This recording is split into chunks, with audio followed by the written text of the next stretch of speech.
गले में हल्की सी खुजली है, मैं छींकन में आ रहा हूँ। गले में खुजली है, मुंह खोलो, लगाओ माइक। पूछो कहाँ है खुजली, खत्म, माइक पे बोलो। नहीं है, नहीं है। भाग गई। दोस्तों आप लोग ये जो न्यूज़ देख रहे हैं महाराष्ट्र की है और ये बाबा हैं, ढोंगी बाबा कहे तो अशोक खरात।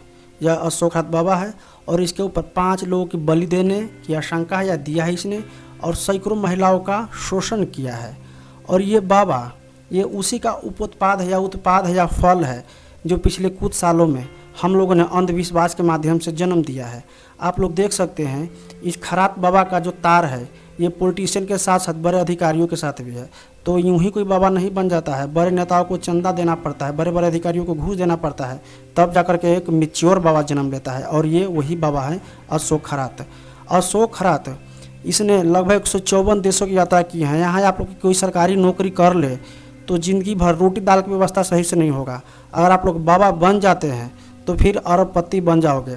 आप लोग देख सकते हैं देश में किस प्रकार के अंधविश्वास बैठा हुआ है अपने देश में कि लोग 90 लाख रुपए किलो शहद खरीद रहा है, और ये शहद कोई गरीब आदमी तो खरीद नहीं रहा होगा, जाहिर सी बात है अमीर ही खरीद रहा होगा। तो देख सकते हैं कि किस तरह का अंधविश्वास अपने देश में अमीर तक भी जाके बैठा हुआ है, पढ़े लिखों में भी जाके बैठा हुआ है।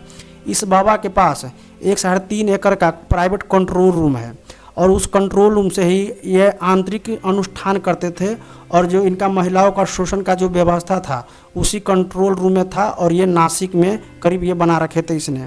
और वहीं अहिल्या नगर में एक बड़ा सा ऊंचा दीवार वाला एक बना रखा है जहाँ पर ये कुछ बड़े बड़े लोगों से मिलते थे। पुणे के बानेर पर यहाँ पर एक बेनामी संपत्ति मिला है इनके ऊपर। 24 वर्षीय युवती का एक अश्लील वीडियो ये बनाया और उसके साथ ये क्या करते थे, ब्लैकमेल करते थे, और उससे ही लोगों का ये यौन शोषण करना शुरू किया था या करते थे। और बाबागिरी में जो पैसा है आप लोग देखिए, पिछले 10 से 12 साल में इस बाबा ने 1500 करोड़ रुपए इकट्ठा कर लिया है। अब आप लोग सोच के चौंक जाओगे कि इतना सारा पैसा 10 से 12 साल में कहाँ कमाया जा सकता है, कहीं नहीं। आप सरकारी नौकरी कीजिएगा तो 50 से 60 हज़ार के वेतन मिलेगा, उस पर भी IT रेड पड़ने का पूरी संभावना रहता है कि इसने भ्रष्टाचार किया होगा, कुछ किया होगा। तो आप लोग देख सकते हैं बाबा बन जाइए और ना कोई टैक्स ना कुछ खर्च, बस इनकम ही इनकम होते रहता है। इस तरह से 10 से 12 साल में इसने 1500 करोड़ रुपये इकट्ठा कर लिया है। और पर क्या होगा, ये बाबा के पास 1500 करोड़ रुपया है, इसमें से 200-400 करोड़ किसी पॉलिटिक्स पार्टी को चंदा देगा और या फिर बड़े बड़े अफसरों को घूस देगा, पैसा देगा, और उससे ये फिर से बाहर घूमने लगेंगे। जैसा कि हमने पिछले कुछ सालों में जो रिकॉर्ड है उससे अंदाज़ा लगता है। आप आसाराम बापू को देख लीजिए, इन पर 2013 में नाबालिग से रेप या क्या क्या करने का आरोप लगा, जेल गए और फिर से ये घूम रहे हैं, मेडिकल पेरोल पर बाहर घूमते हैं। गुरमीत राम रहीम का देख लीजिए, 2017 में इन पर आरोप लगा था और ये 20 साल की जेल मिला, लेकिन फिर भी अधिकतर बार ये पैरोल पर बाहर ही घूमते हैं। नारायण साई ये आपका आसाराम बाबू का ही बेटा है या उन्हीं का कोई संबंधी है जो पैरोल पर घूमते रहते हैं। शिव शंकर साई बाबा ये तमिलनाडु के शिव शंकर बाबा है और इन पर भी पोक्सो का आरोप लगा था और ये भी घूमते रहते हैं, बाहर घूमते रहते हैं। स्वामी चैतन्यानंद सरस्वती ये दिल्ली के वसंत कुंज में छात्राओं के साथ यौन शोषण का आरोप लगा इन पर और ये गिरफ्तार किए गए, और इनके साथ क्या होता है देखिएगा आप लोग।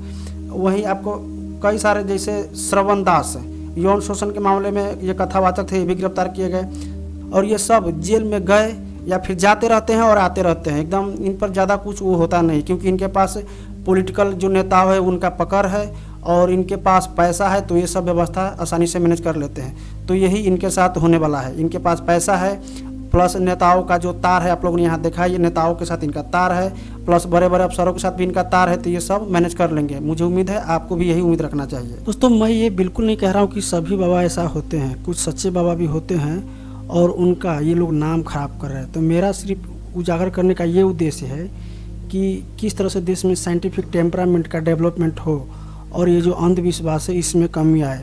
जो सच्चे बाबा है उनको इस पब्लिक डीलिंग से या फिर पब्लिक में आने से कोई उतना मतलब है नहीं। जो सच्चे बाबा है वो अपना ध्यान में होंगे और उनको इनसे कोई मतलब नहीं है पैसा इकट्ठा करने से। तो मेरा कहने का मतलब सिर्फ ये है। दोस्तों अपने देश के जो संविधान है उसमें जो मौलिक कर्तव्य है उसमें साफ साफ कहा गया है कि भारत में साइंटिफिक टेम्परामेंट का विकास करने के प्रयास की जाएगी। लेकिन होता क्या है, जब बड़े बड़े नेताओं हैं या फिर उनके कुछ सहयोगी हैं जो अंधविश्वास को खुलेआम बढ़ावा देते रहते हैं, अपने देश में अंधविश्वास को बढ़ावा देने वाले बहुत सारे नेता मिल जाएंगे जो समय समय पर इसका प्रदर्शन करते रहते हैं, जैसे धार्मिक अनुष्ठान करेंगे। ये करना उनका मौलिक कर्तव्य है, उससे कोई दिक्कत नहीं, लेकिन ये सार्वजनिक तौर पर करते हैं तब जाकर के अंधविश्वास का बढ़ावा मिलता है। ये पर्सनल चीज़ हो सकता है, किसी को जो मानता है वो अपना फॉलो करे, लेकिन उसी चीज़ को आप जब सार्वजनिक तौर पर आप एक सार्वजनिक पद पर बैठे हुए तब करते हैं, तब ये जाकर के धार्मिक अनुष्ठान बन जाता है और ये एक तरह का समझे कि अंधविश्वास बढ़ावा देने का जरिया बन जाता है। जैसे कई सारे नेता हैं जो मुहूर्त देकर शपथ लेंगे, मुहूर्त देकर के कुछ काम करेंगे, तो ये सब क्या होता है, वही का एक परिणाम होता है जिससे लोगों का विश्वास इसके प्रति बढ़ते हैं और उस विश्वास को इन जैसे बाबाओं ने हत्या किया है। और इसके चक्कर में जो सच्चे मन के बाबा है, जो सही बाबा है, उनके ऊपर भी उंगली उठाई जाती है इन जैसे बाबाओं के कारण। बाबागिरी में कितना पैसा आप लोगों ने देखा होगा, बहुत सारे बाबा हैं जो लगभग 10 से 15 साल में इतना फेमस हो गया है जितना कि कोई प्रधानमंत्री फेमस नहीं होता है। आप लोगों ने समय समय पर देखा ही होगा। और उनके पास प्राइवेट जेट है, प्राइवेट सब कुछ है, प्राइवेट जो फर्म है, मतलब जहाँ पर अपना सारे व्यवस्था को मैनेजमेंट करते हैं। आप लोग को अंधविश्वास का विडंबना जानकर हंसी आएगी कि हमारे देश के नेशनल न्यूज़ टीवी पर यूएस और ईरान के युद्ध का भविष्यवाणी की जा रही है, और वो भी किस माध्यम से, तो बहुत सारे एस्ट्रोलॉजी को दाएं बाएं बैठा करके और उस पर भविष्यवाणी की जा रही है, और वो भी नेशनल न्यूज़ टीवी पर। तो इससे क्या संदेश जाएगा जनता में, इससे क्या लोगों को मिलेगा कि ये एक तरह का इसको वैलिडेशन मिल रहा है टीवी द्वारा और निजी एंकरों द्वारा इसको वैलिडेशन दी जा रही है, अंधविश्वास को बढ़ावा दिया जा रहा है, और इसी का परिणाम होता है कि लोग इन जैसे बाबाओं से ठगे जाते हैं। और इसके माध्यम से या फिर इन प्रचार या इन जैसे अंधविश्वास जो प्रचार होता है टीवी पर, उसके माध्यम से या उसके देख रेख में जो नए नए बाबा है वो आए दिन जन्म लेते रहते हैं। आपको ऐसे ऐसे बाबा मिल जाएंगे जिनका उम्र है स्कूल जाने का, लेकिन वो बाबागिरी करते हैं, सत्संग करते हैं, लाखों भक्तों के सामने, यूँ कहें कि लाखों अंध भक्तों के सामने वो बाबागिरी करते हैं और सत्संग का आयोजन करते हैं। और हमारी सरकार क्या करती है, इसे अपने अयोग्य नेताओं के माध्यम से प्रोत्साहित करवाती है कि अंधविश्वास या यूँ कहे कि एक तरह का ये रिचुअल है, इसे फॉलो करना चाहिए। जबकि हमारी जो सरकार का उसका ध्यान कहाँ होना चाहिए, स्टेम पे होना चाहिए। हमारी सरकार की प्राथमिकता में R&D और एजुकेशन तो है ही नहीं, और इसको वेरीफाई और करता है जो हमारी भारत सरकार की GDP का R&D में खर्च है वो इसको और पुष्ट करता है। आप लोग हैरान हो जाओ कि अपने देश का जो GDP का 0.65% ही R&D पर खर्च की जाती है, यानी रिसर्च एंड डेवलपमेंट पर। आप लोग को जानकर आश्चर्य होगा कि हम लोग से बहुत छोटे छोटे देश है, ताइवान कितना छोटा देश है, साउथ कोरिया, जापान, ये सब अपने GDP का 5 से 6% खर्च करता है। बड़े देश के एग्जाम्पल ले, बड़े देशों के एग्जाम्पल ले तो आपका चाइना हो गया, अमेरिका हो गया, ये सब अपने GDP का 4 से 5% रिसर्च एंड डेवलपमेंट पर खर्च करती है।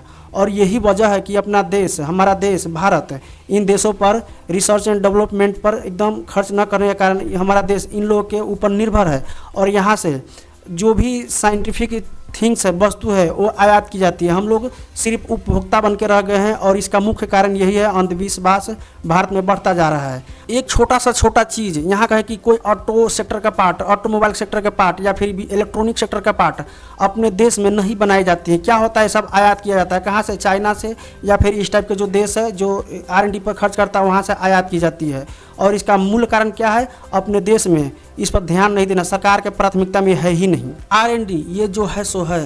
किसी भी देश का तरक्की का मूल मंत्र क्या है कि वो देश अपने एजुकेशन सेक्टर में कितना खर्च करता है GDP का। दोस्तों, वर्तमान में भारत सरकार अपने GDP का मात्र 2 से 3% के बीच में ही खर्च करती है एजुकेशन सेक्टर पर, जबकि इसी टाइप के और भी देश है, अब श्रीलंका, नेपाल, यूँ कहें कि इंडोनेशिया, जो हम लोगों से मामले में गरीब है या फिर पिछड़ा हुआ भी है, वो भी अपने एजुकेशन सेक्टर पर हम लोग से ज़्यादा खर्च करता है। यहाँ तक कि जो वर्तमान गवर्नमेंट की एक पॉलिसी है, कानून लाया गया था, बिल लाया गया था, न्यू एजुकेशन पॉलिसी, उसमें भी ये कहा गया है कि GDP का 6% एजुकेशन सेक्टर पर खर्च होना चाहिए। तो ये स्थिति है अपने देश में एजुकेशन का, R&D का, और यही स्थिति का लाभ उठाते हैं इन जैसे बाबाओं। इन जैसे बाबाओं ने बहुत भरपूर लाभ उठाया है। लोगों का अंधविश्वास का घोर जो दोहन होता है, शोषण होता है, इन जैसे बाबाओं ने खूब किया है। और इसका जो जिम्मेदार कौन है, ये समझदार लोग हैं, क्योंकि उनका दायित्व है कि ये जो अंधविश्वास इसको कम करे। हमारी गवर्नमेंट है, इसका दायित्व है कि अंधविश्वास को कम कराए और देश में साइंटिफिक टेम्परामेंट को बढ़ावा दे, लेकिन ये गवर्नमेंट ऐसा करने में असफल रही है। आप लोग इस विषय पर क्या सोचते हैं, ज़रूर शेयर कीजिएगा, और अगर चैनल पर नए हैं तो इस चैनल को सब्सक्राइब कीजिएगा, वीडियो को लाइक एंड शेयर कर दीजिएगा। धन्यवाद। जय हिंद, जय भारत।